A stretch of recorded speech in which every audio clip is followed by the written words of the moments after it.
Hello, friends, and welcome. I'm your co-host, Andrew Lazaga, here with Dubside. And you're listening to the Dubcast with Dubside.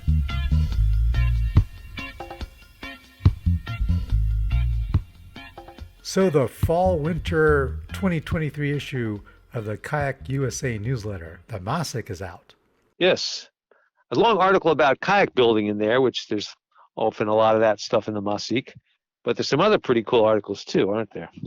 Well, Helen Wilson is stepping down as president of Qajaq USA, and she has an article going over memories of her tenure as president, and she's handing it over to Tony Schmitz. I have an interview with Tony Schmitz. That'll be a special guest episode coming up some point in the future. But I got, at the Delmarva event, I got several other good interviews that will come up shortly after in the future. I got this guy, BCU coach, Kevin, and his wife, Nikki. And they have taken an interest in the Greenland paddle, even though they're very experienced in the BCU. And have an interview with a guy who is the head representative of Greenland in Washington, D.C. He's a diplomat, works at the Danish embassy. And I talked to him extensively about Greenland becoming a nation, which is almost already is, and about the Inuit perspective on climate change. That's a very interesting interview, so be ready for that. And I also have an interview with Peter Gangler, who's a longtime attendee of the Delmarva event, and he's also a big user of GoPro cameras, so I talked to him about that. Excellent. Wow, you've really picked up a bunch of interviews there. I need to get working on my own. Yeah. And you have an article in this issue as well about... Yes, I do. Eating seal fat. Eating seal meat, seal fat, my experiences with that.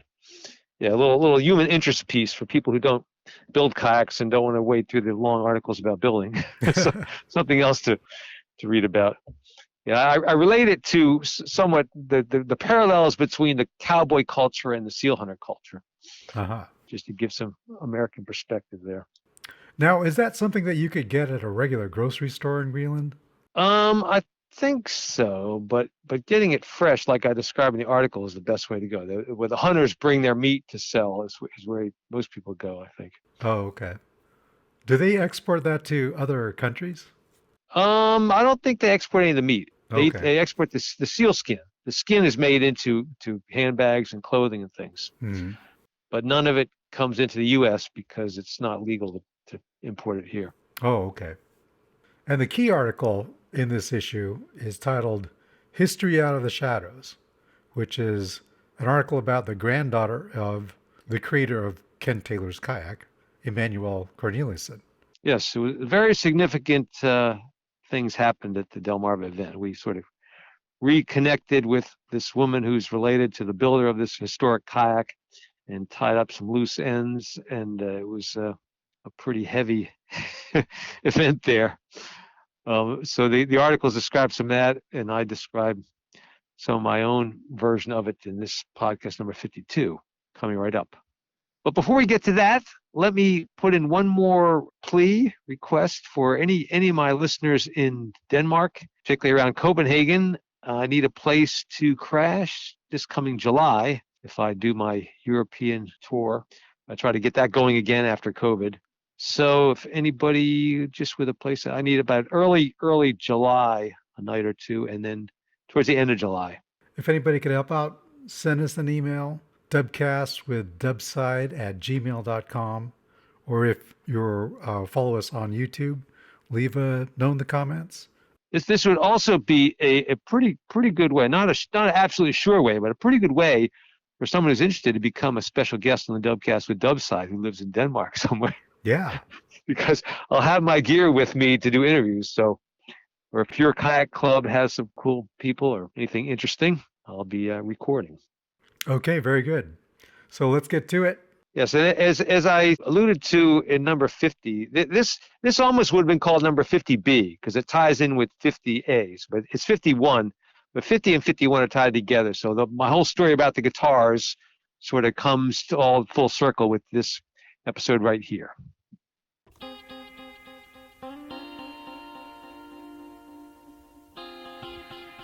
Welcome to the Dubcast with Dubside. This is Dubcast number 51. It's called Emanuele Korneiliussen, Giving Credit Where Credit is Due. I'm going to revisit some music I did in the past, now that I have some correct information about it. And I've got a special message for any listeners who can speak the Greenlandic language.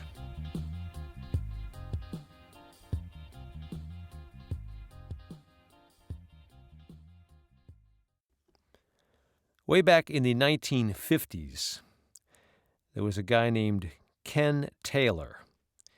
He was an anthropology student living in Scotland. And in 1959, he had an opportunity to live in Greenland for a year, which he did. He was in the town of Islossuit, which is up on Disco Bay, northwestern part of Greenland. During his time there, he was also joined by a guy from the U.S., a historian named John Heath, who I have mentioned before on this Dubcast. Well, during their time there, Ken Taylor commissioned one of the local Greenland guys to build a Greenland-style kayak for him, Ken Taylor. And John Heath also had the same guy build a kayak for him. And as it's told, there wasn't enough sealskin available at the time in the town to cover two kayaks. So John Heath's kayak just stayed as a kayak frame, but Ken Taylor's kayak was completely finished. And at the end of his stay, he took it with him back to Scotland. Now, in the UK and Europe, they knew about kayaks. There was a tradition of folding kayaks that goes back to even to the 20s. But these were not kayaks that looked very much like a real Greenland-style kayak. They were much wider, much higher volume. And so Ken Taylor's kayak was unique at the time in Scotland. And at some point, somebody took measurements off of it to get the actual lines, and they made a set of drawings, plans for it, so that other people could build one just like that. So at some point later, people made some of these kayaks in plywood, and at some point somebody sold the rights of the design to Valley Canoe Products, a manufacturer. And this is before plastic kayaks in the early 60s, but fiberglass was used. And so Valley Canoe started to make this kayak, taken from the lines of Ken Taylor's kayak built in Islossuit, and produced it as the Emanuele kayak. And I have mentioned that Emanuele before. They still make it to this day. And in the history of sea kayak development, the Emanuele remains the first successfully mass-produced fiberglass sea kayak. If the guy who built this kayak, the Greenlander, either didn't know what he was doing or wanted to take some shortcuts with the foreigners, the shortcomings of the kayak would have been evident pretty quickly once people started using it and experimenting with it and seeing how it handled. But this kayak was found to be quite a well-designed kayak. And the production fiberglass kayaks that came after that, such as the Nordkapp or the various models from Nigel Dennis, all took some influence from this Emanuele design. Well, Ken Taylor passed away a few years ago, but the original kayak that was made for him in 1959 is housed today, being preserved in Glasgow, Scotland. And one other bit of information we have is that the guy who built it in 1959, Ken Taylor recorded the name and took pictures of him, and his name was Emanuele Korneiliussen. Okay, all that I just told you is only half the story of this very important kayak and the builder of this kayak. Now I'm going to tell you the other half. The two halves of this story were only put together at the Delmarva Paddlers Retreat in the fall of 2023, just recently. The featured guest at the event was a woman from Greenland. I'll let her introduce herself. Yeah, my name is Paninnguaq Korneiliussen, and Emanuele Korneiliussen was my grandfather. Okay, Paninnguaq is the youngest grandchild of Emanuele Korneiliussen.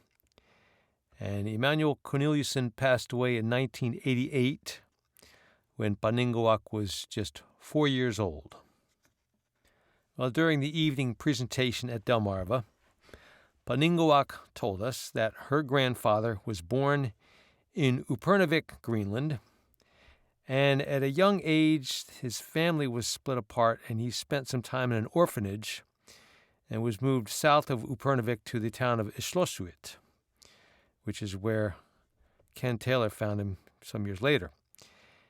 Well, Emanuele became a hunter, which included hunting seals from a kayak, and so learned all the skills of throwing a harpoon and handling a kayak and building a kayak. He had a wife and some kids, and then his wife passed away, so he married again, and his second wife, after some more kids, passed away, leaving him with 9 children. He must have been a pretty good hunter. Just a few years after he built the kayaks for John Heath and Ken Taylor, he suffered a stroke, and that caused him to lose the use of his voice. He could not speak, and he also couldn't walk anymore. And sometime after that, being partially disabled, he had an accident in the kitchen with a boiling pot on the stove spilled on him, and there was no local hospital in Islossuit, so they had to evacuate him to the bigger town. And the doctors were not able to save his arm, and so they amputated. And so his career as a hunter came to a definite end, and there was no way he could support his 9 children. So his family was split up, like his family when he was a child was split up, and his 9 children were sent to either foster care or relatives. And he spent the rest of his days as an invalid in a home for the elderly.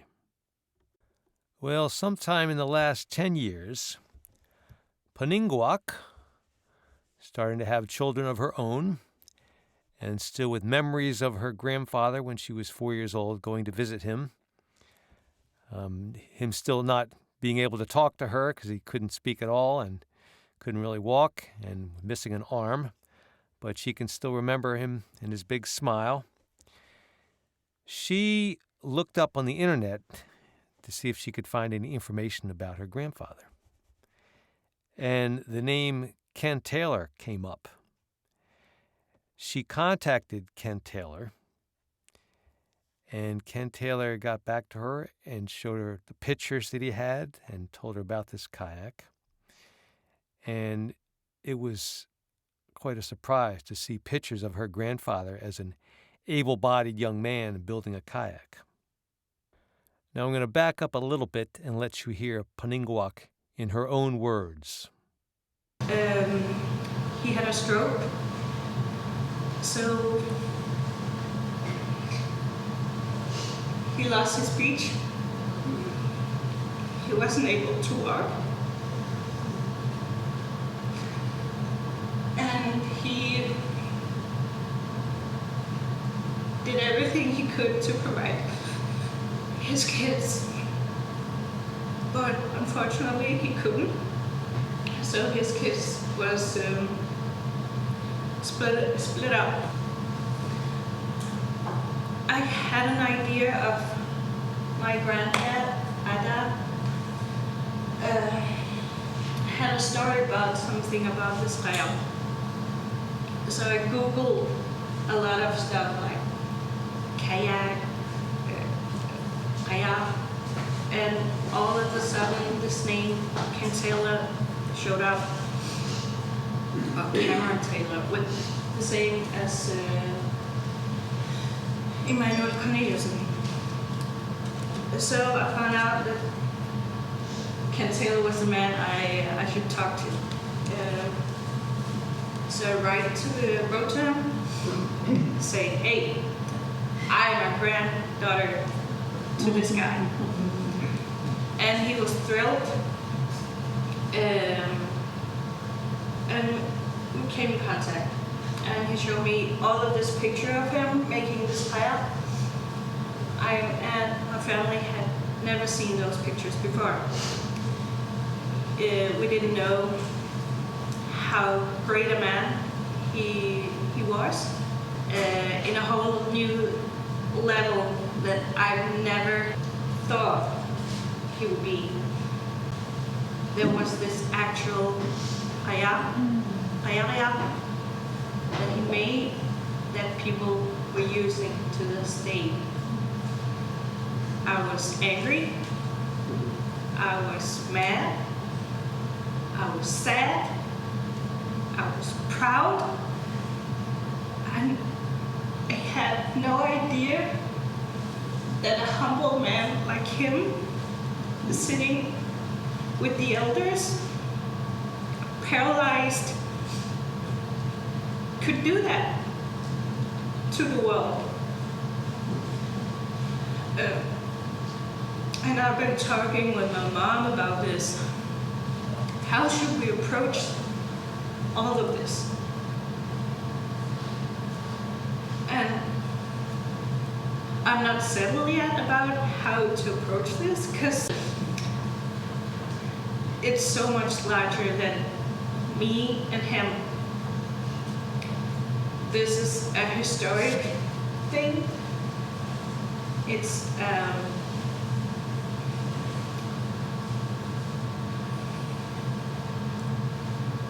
a big part of how you see Greenland and how I see my country in a perspective I never thought would happen. And this is very, you can touch it. You can touch it and say, this is what my grandfather did, and this is what you use from him. And for me personally, it's kind of making it much more fragile for me. Because how can I not be proud of this guy? The man who was paralyzed. I only saw him as a man without a language. I only saw him as my Paninnguaq, who couldn't speak to me, who couldn't walk. And he always had that smile on his face. And I always wondered, what's the story of this man? Now that we have both sides of this story, and now that I have done Dubcast number 50, I can make this statement. The impact and influence that Emanuele Korneiliussen had on sea kayaking is equivalent to the influence and impact that Les Paul had on the electric guitar. While Les Paul did not invent the electric guitar, and while there are other important guitars besides the Les Paul model, and while Emanuele Korneiliussen did not invent the kayak, and while there are other important sea kayak designs, neither sea kayaking nor electric guitars would be what they are today without the influence of these two men. let me draw some further parallels. Both of these men, relatively early in their lives, suffered misfortune to the extent that they would have to have an arm amputated. And both of these men lived quite a long time after that and died in their senior years. And there, unfortunately, the parallels end. Les Paul got the kind of medical attention that allowed them to salvage the arm, and he could continue with his career. Emanuele Korneiliussen lost the arm. Les Paul continued to make a living doing what he did and got the full accolades and credit he deserved in the Hall of Fame and Grammy Awards, etc. Emanuele Korneiliussen died never knowing the impact that the kayak he built would have on sea kayaking. Emanuele's many children never knew it either. It wasn't until his youngest granddaughter researched it and put the pieces together. Paninnguaq told us about the situation with her parents and aunts and uncles. They lived a very humble life. They didn't know how much an impact their father had to the whole world. So this situation is quite new to them as well. But they laid their trust in me and said, do whatever you need to do to show you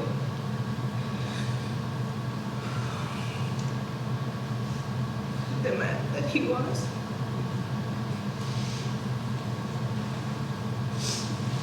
And we will support you. So here I am, all because of him. I must admit that sitting in that room at Delmarva and hearing this whole presentation where we put all the pieces together, I felt bad. I felt ashamed. And I found Paninnguaq later, and I said to her, look, I'm sorry.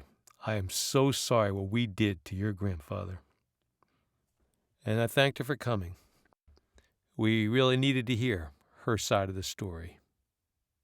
If Emanuele had been paid the royalties he deserved on his kayak design, which continues to sell to this day, he may very well have been able to keep his family together and not see them split up into foster homes.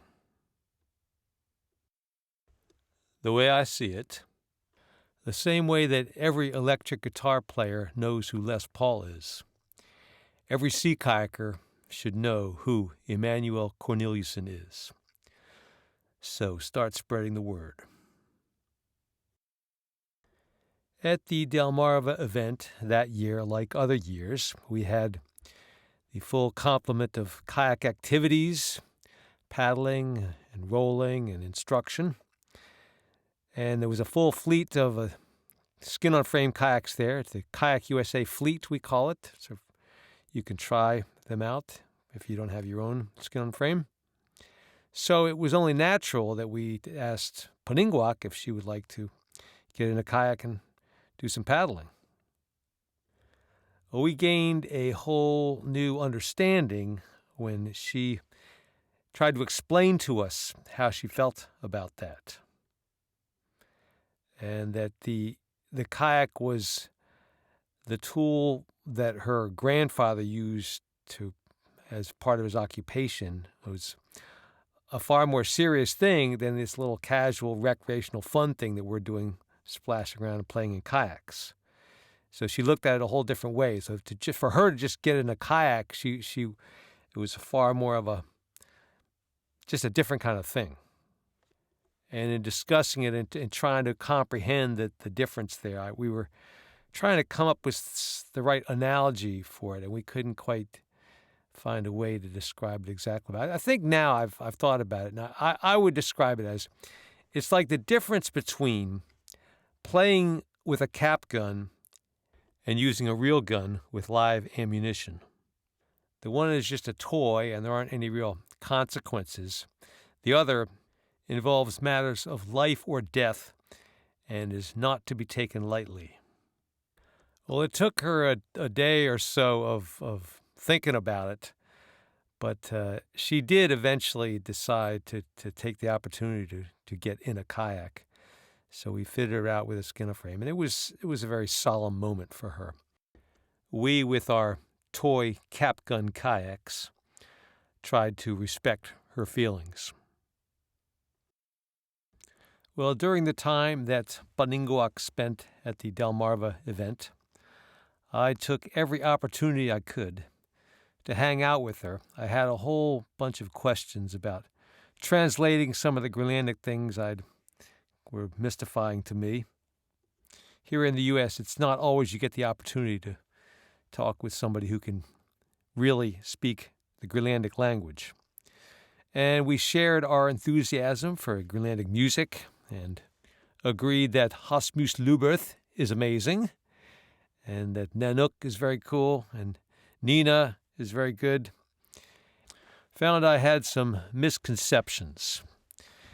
If you remember back in episode 25, that was the one about being a judge at the Greenland competition, the song I had was called Kalaallit Nunarput, and I said it was by Chili Friday, and that is not correct.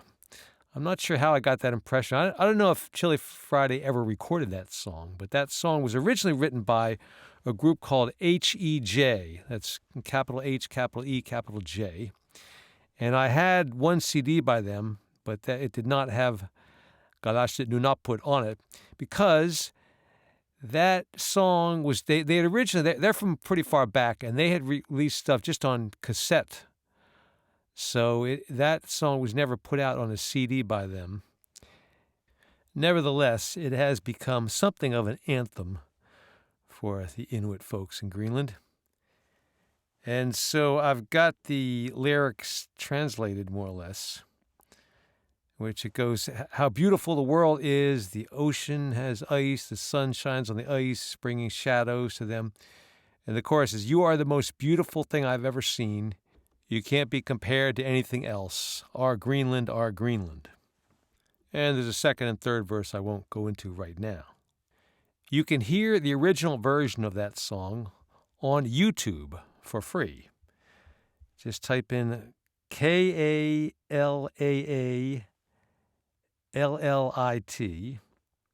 second word Nunarput. And to celebrate this fine song, and to save you the trouble of going back to episode 25, I will give you a slightly reworked version of it here now. So this is the song Kalaallit Nunarput.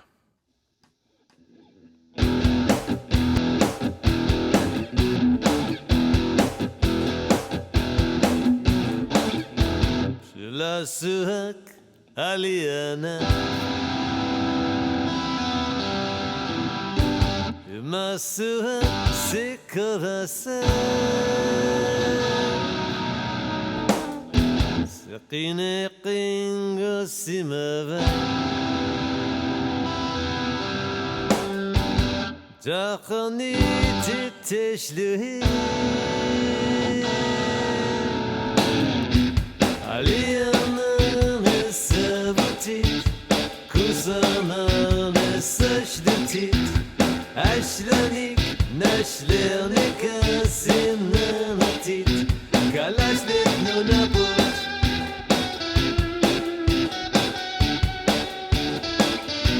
Kalaallit Nunarput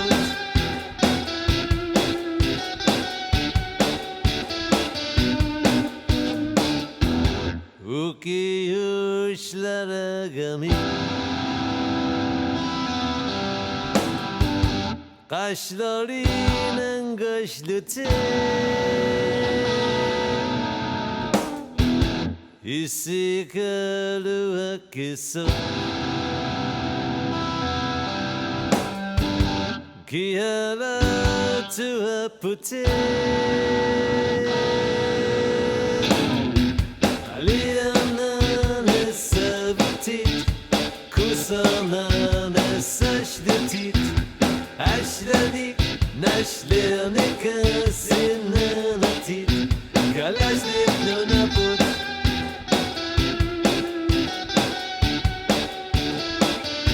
Kalaallit Nunarput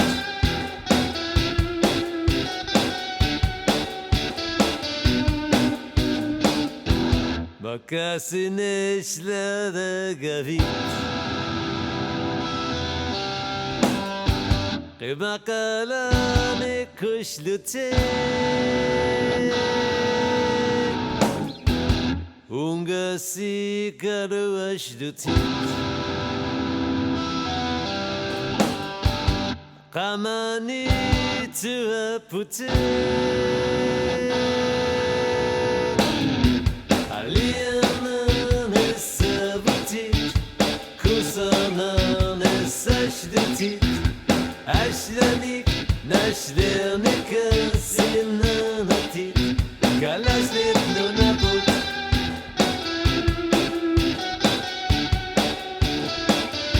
Kalaallit Nunarput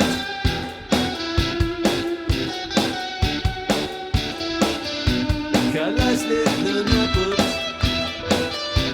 Kalaallit Nunarput Kalaallit Nunarput Kalaallit Nunarput. I'd be willing to bet that if you went into a bar in Greenland and started to belt that song out, you would probably have half the bar singing along with you by the time you got to the end of the first chorus. Next time I go to Greenland, I'll have to try that. At that Delmarva retreat in early October, I had wanted to get Paninnguaq to a quiet room for half an hour or so and interview her for another special guest edition of the Dubcast. But on Sunday, right after lunch, they whisked her away to the airport to go back to Greenland, and I did not get a chance to do that. I did, however, get just a few minutes with her, and I made her a special offer. If you want to say how this thing went for you and how it worked out and what you might think about the Dubcast with me, and say it like it's a secret message to Greenlanders. You can say it in Greenlandic really fast, and I'll never know, and they won't. I won't know originally. Yeah. So you can say, these people, they're okay, and Dubside, he's okay, but you know. Okay, yeah, I can do that. Are you recording now? Mm-hmm. Oh, nice. Ayon Dubside isiaqatingama massakkun. Una tusarnaarsangussiuk tahavaneriarsorsinnaavassi telmaavammuk akkarniarussi marunniit eqqarsaatingissangussiut telmaavammukarnissassinnut siunnersuutingisinaavaa maangassasusi inutsiarassuupput assorissua asanninnernulikkaartut neriuppunga ilissi tulluusimaarlusi qajaq pillugu maangarsinnaassasusi qoin. Hi. Yes. I do not know what she said. Hope it wasn't too brutal. According to the information Andrew has given me, there are not very many people in Greenland listening to the Dubcast with Dubside. But those few of you who are, that is a secret message to you. At Delmarva, several of us had a good discussion with Paninnguaq regarding how she wants to be called. And she likes Inuit better than Greenlander. And when we said how do we distinguish the Inuit of Canada and Alaska from those in Greenland if we're not going to say Greenlander, she called into question our standing to require that classification. They already knew who they were long before outsiders tried to put labels on things. In practical terms, in today's world, we do need a way to differentiate these things, but it raises the point about external standards, which are applied as though they are universal and objective, even though they're not.